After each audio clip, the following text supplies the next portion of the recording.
All right, guys, you asked for it. So here it is, my hands-on first impression of the Zcam E2S6 cinema camera. But first, let's check out some sample footage.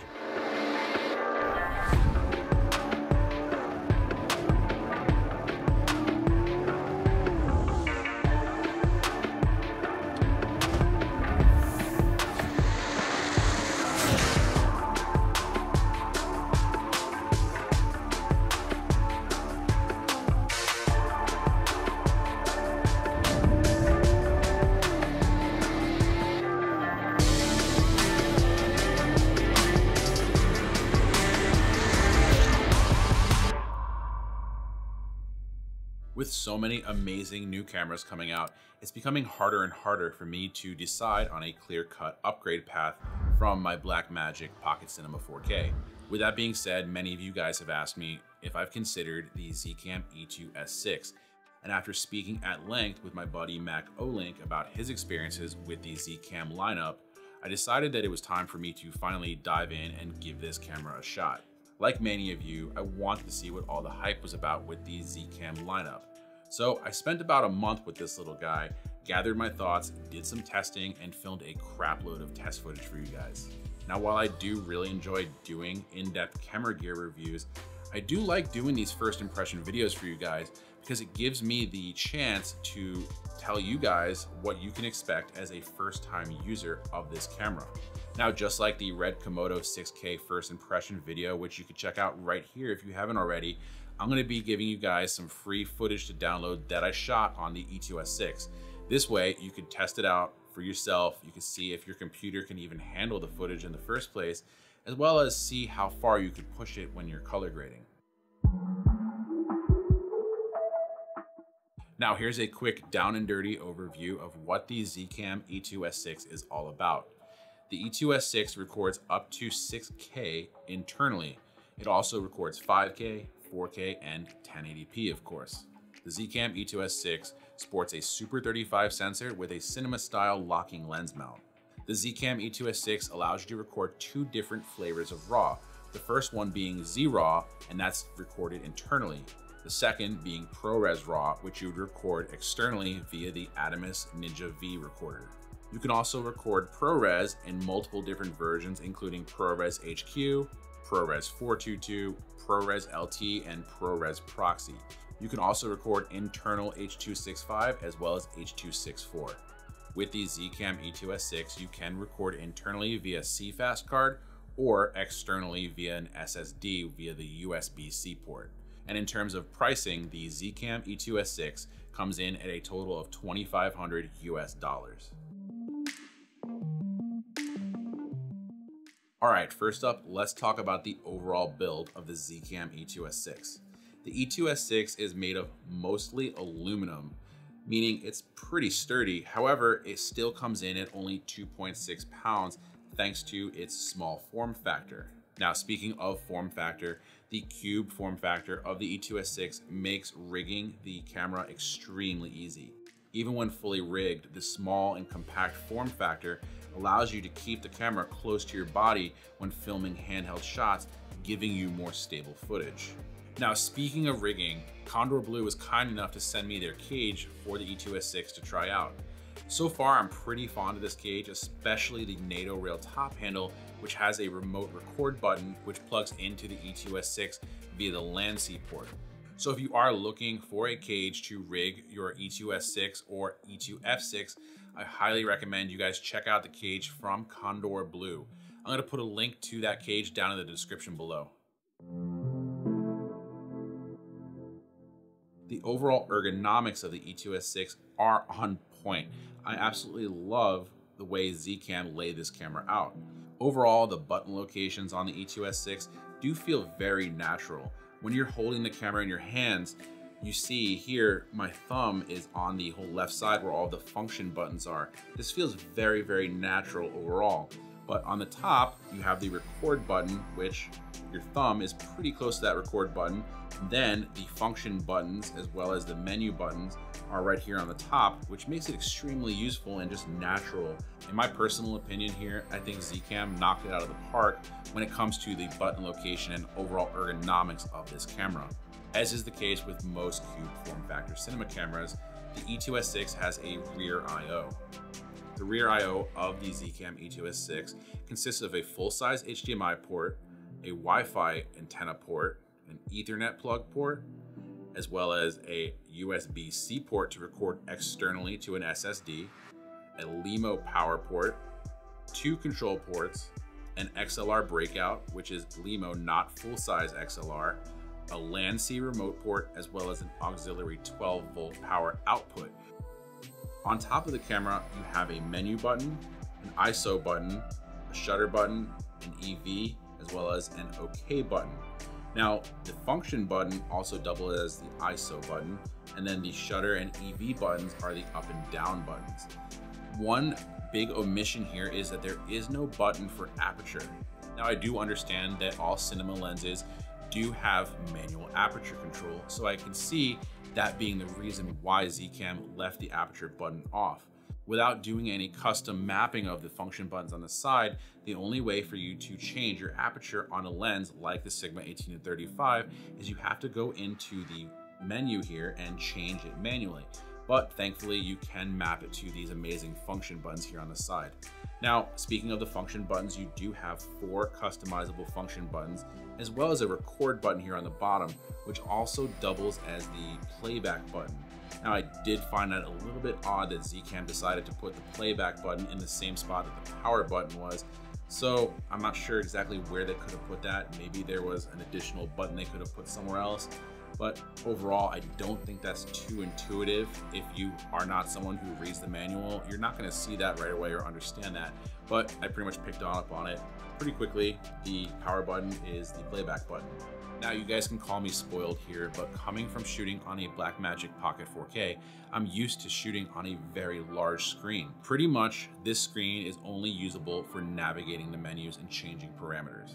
But thankfully, most of us are shooting with external monitors, so having a gigantic screen on the camera itself is not too big of a deal.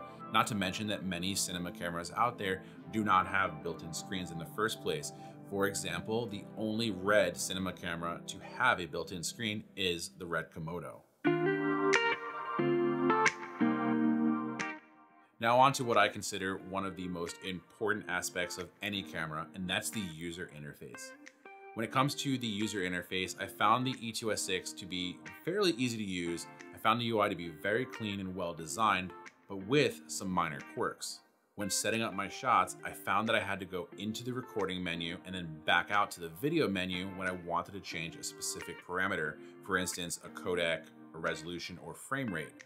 I personally feel that this is pretty frustrating, and I think that it would make much more sense if some of those parameters were all together in one menu and not 2 separate menus. Overall, I think that the design aesthetic of the UI is very clean, easy to understand, and well designed, and I'm very interested to see what Zcam can do if they have some more screen real estate to work with. Within the UI, the Zcam E2S6 does have all the major video assist tools, such as false color, waveform, vector scope, histogram, as well as focus peaking. However, I did find that once I hit the record button, the focus peaking did disappear, and this was a little bit of a frustration. However, there is a workaround by using the external monitor's focus peaking. Balancing the Zcam E2S6 on a gimbal was absolutely simple, very, very straightforward and easy.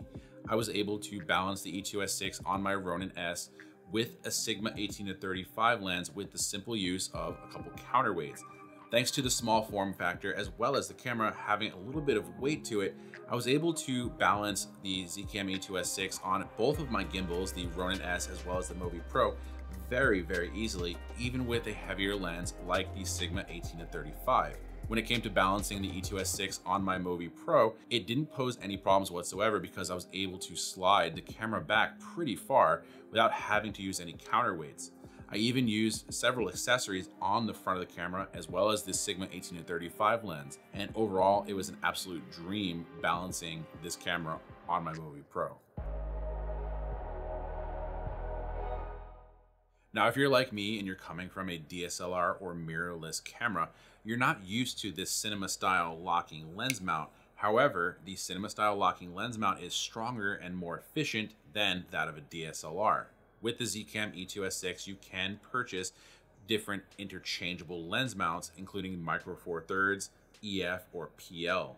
The good thing about this is that if you are coming from something like a GH5 or a Blackmagic Pocket Cinema 4K and you already own multiple Micro Four Thirds lenses, this means that you do not have to go and sell those lenses, because you can just simply toss the interchangeable Micro Four Thirds mount onto the camera and use all of your old lenses. Compared to some of the other cinema cameras out there where you have to purchase expensive adapters, all you have to do is purchase these simple lens mounts for $99 a piece. One thing that I'm really excited to try out in the future is the electronic ND module, which you simply place in the side of the lens mount right here. Unfortunately, at the time I rented this camera, the END module was not available. As I mentioned earlier, the Zcam E2S6 shoots in multiple different codecs, including Z-RAW, all the different versions of ProRes, H.265 and H.264. Now, when I did shoot an H.265, I did find that the footage was a little bit harder to push when it came to color grading. And I also, for the first time seemingly ever, had to use Generate Optimized Media within DaVinci Resolve. Now, I want you to keep in mind that I was able to edit 6K red code footage off of the Komodo, as well as 6K B-RAW footage without any issues whatsoever. However, when I did use H.265 footage from the E2S6, I did have to generate optimized media. So unless you absolutely need to shoot H.265, I highly recommend you stick with either ProRes or Z-RAW. Now, when it comes to Zcam, unfortunately, there still is no support for Z-RAW within DaVinci Resolve. I find it to be very disappointing, especially considering that DaVinci Resolve is the industry standard software for colorists. And on top of that, more and more editors are switching to DaVinci Resolve. So hopefully at some point, whether it's on Zcam side or DaVinci Resolve, Blackmagic side, I hope that Z-RAW comes to Resolve at some point in the near future. Now, obviously the Zcam E2S6 films in 6K. However, there's a very good chance that you're gonna find yourself filming in a resolution other than 6K at some point. That's due in part to the simple fact that there are limitations on what codec and frame rate you can film at depending on the resolution you're set to. For example, you cannot film ProRes HQ in any other resolution than 6K 2.4:1. Now, hopefully at some point Zcam releases a firmware update that does unlock those resolutions for ProRes HQ or even ProRes 422, but as you can see on this chart that I'm throwing up on the screen, there are some limitations based on what your resolution is, your codec, as well as your frame rate. Now, when it comes to frame rates, this is where things get a little bit tricky. While the Zcam E2S6 does record up to 120 frames per second, you are limited to what frame rate you can film at depending on what your resolution and codec is set to.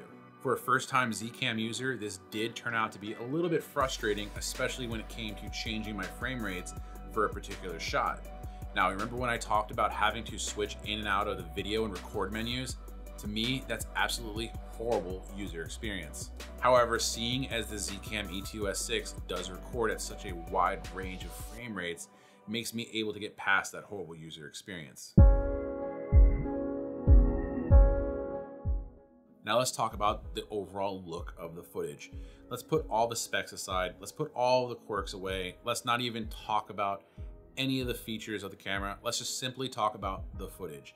Now, keep in mind that this is more of a personal opinion based on what I've shot with. Now, for those of you who have shot on higher end cameras, the footage that you're seeing on the Zcam E2S6 and the footage that I shot may not be the most amazing stuff. However, from what I've shot, I find that the footage on the E2S6 looks flat out amazing. Skin tones, in my opinion, are rendered close to perfectly and required very little correction. Like I said, the look of the footage and what you think of it is open to personal opinion. However, my personal opinion is that the footage out of the Zcam E2S6 looks absolutely gorgeous. Now, it wouldn't be a first impressions video if I didn't talk about dynamic range. I know a lot of you guys get really hot and heated over dynamic range, so I will state that the E2S6 comes in at 14 stops of dynamic range, putting it right between the Blackmagic Pocket 6K and the Red Komodo 6K. So overall, when I was grading the footage on the E2S6, I did find that the dynamic range allowed me to push and pull the highlights and shadows back and forth and allowed me to recover details that I lost. Even when shooting H.265 with the E2S6, I was able to push the footage surprisingly far, but not quite as far as I'd be able to push something like B-RAW or Redcode. As far as recording media goes, the E2S6 records to CFast cards internally. Now, for those of you who find CFast cards to be too expensive, which personally I don't think they are, you can record externally to a USB-C SSD drive. When I shot with the E2S6, I did not record to the SSD. However, I did do some testing with the Samsung T5 SSD, which is not recommended by Zcam themselves. However, the test that I did do with the Samsung T5 did pose no problems. When I did shoot client work with the Zcam E2S6, I did shoot with the internal CFast cards. I shot with both an Angelbird CFast as well as a computer-based CFast, both without any issues whatsoever. So if you are looking to keep your budget down when it comes to CFast cards, you can definitely check out those by Computer Bay. When it comes to powering the camera, the E2S6 is powered by an L series battery, also known as an NPF battery. When I shot with an NPF battery, I got approximately 3 hours of runtime with just the camera alone. I found that to be pretty damn amazing considering the fact that I'm used to shooting on the Pocket 4K where battery life, no matter what anyone says, is absolutely terrible. With the E2S6, you also have the choice of using the 2-pin LEMO output, which you could use to power the camera via something like this Core SWX PowerBase V-mount battery via the D-tap here on the side. Now I did shoot with this 98 watts per hour battery via the LEMO output, and by the end of the shoot, which was about 2.5 hours, I had about 85% battery life left on this battery right here. So overall, battery life doesn't seem to be a problem whatsoever. In fact, I consider it pretty dang impressive. When it comes to power, another great feature of the Zcam E2S6 is the fact that you can output power via the 12-volt auxiliary output here. What that means is you can power additional accessories such as your monitor via the same battery with just a simple cable. So you are not running a D-tap splitter or you're not running any additional cables or, again, splitters. Now, one thing I know a lot of people are going to ask is, how is the autofocus on the E2S6? Unfortunately, guys, I'm not the type of camera operator or filmmaker that uses autofocus often or at all for that matter. In fact, if the E2S6 did not have autofocus at all, I probably wouldn't care whatsoever. However, maybe this is a simple case of me not knowing that I wanted it until I had it. So with that being said, the next time that I do rent the E2S6, I will do some additional tests with the autofocus, in particular when I'm shooting with the car rig. When it comes to cameras of the future, I do believe that one feature we're going to start seeing a lot more of is robust camera control apps. And the Zcam E2S6 is no exception. If you'd like, you can control the E2S6 via a Wi-Fi signal that goes directly to an iOS device, whether an iPad or iPhone. This allows you to send an image transmission from the camera straight to your iPad or iPhone. A perfect example of how you would use this is if you're filming chase car footage. In my test that I did do with the camera control app, there was some slight choppiness and a little bit of delay when it comes to image transmission. However, controlling the camera itself from the camera control app was pretty much seamless and flawless. So we've talked about how the footage looks. We've talked about most of the specs, the form factor. We've talked about this camera's quirks, its pitfalls, what it excels at. Now let's talk about who the E2S6 is for. My personal opinion is that the E2S6 is the perfect camera for anyone who is looking for an entryway into cinema cameras. Yes, the Blackmagic Pocket Cinema 4K is considered a cinema camera. However, I would call that more of a cinema camera light.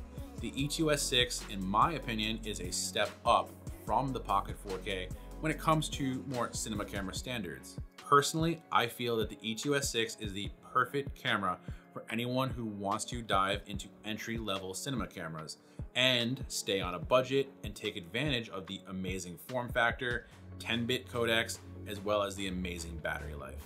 Now, being the relative new kid on the block when it comes to cinema cameras, I'm very much excited to see where Zcam takes their cameras in the coming years. And while I'm still pretty unsure of my upgrade path from the Pocket Cinema 4K, the Zcam E2S6 is absolutely a strong candidate.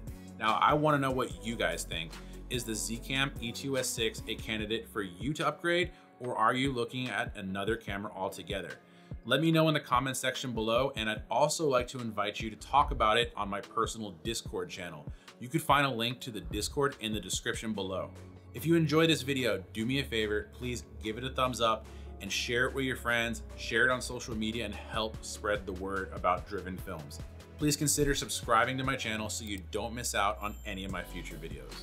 Until next time, take care.